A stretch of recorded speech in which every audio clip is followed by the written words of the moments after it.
বন্ধুরা দেখুন, এই গরমের মধ্যে বয়স্ক কাকা ঘোল বিক্রি করছে গাছের তলায় বসে।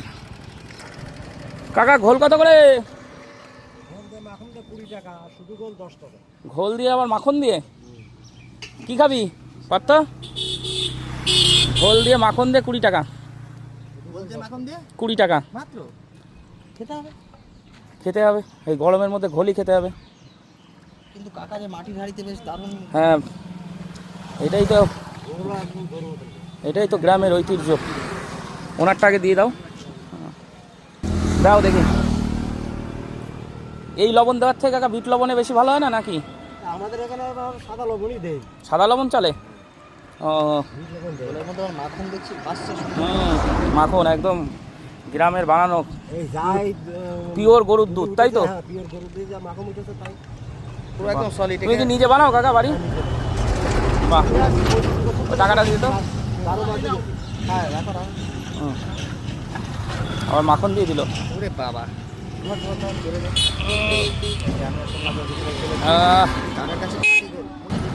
আর একটা দিয়ে দাও পাথরে, দেখি গাড়ি আসছে। ওখান থেকে কাকার একটুখানি টিফিন দিয়ে দে তো। গাড়িতে টিফিন আছে, দেখ দে কাকা গরমের মধ্যে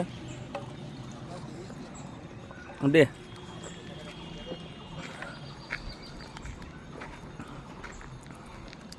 ডিগিতে খুলে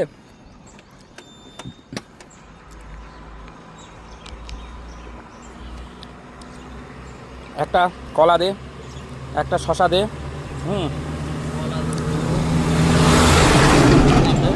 একটা কলা দে, একটা শশা দে, এক বোতল জল দে, একটা পাউরুটি দে।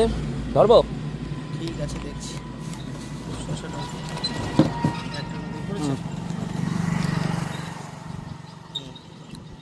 জল বের করেছিস? দে, দেখুন আমার হাতে দে। এনে ধর। জলটা এখানে থাক। নে, একটা পাউরুটি আর একটা লাড্ডু। এটা ধর। ওইটা আটকা। হ্যাঁ হ্যাঁ, ব্যাস। লাড্ডু। লাড্ডুটা কি ইয়ে কর না, ওই ডাব্বাটা ঘুরিয়ে খুলে রাখ মুখটা, তাহলে সুবিধা হবে। হ্যাঁ দে দে, ওইটা তুই নিয়ে আয় হাতে করে, ঝুলিয়ে দে। নে একটু ঘোলটা নিয়ে নে, ঘোলটা নিয়ে নে। নাও নিজের গরু নাও, এই গরমের মধ্যে। ঠিক আছে, ঠিক আছে, খাও বসে বসে। কাকার পয়সাটা দিয়ে দে। নাও তাহলে তুমিও একটু বসে টিফিন করে নাও। তো বন্ধুরা, কাকাকে একটুখানি এই গরমের মধ্যে দেখে আমাদের মনে হলো যে ওনাকে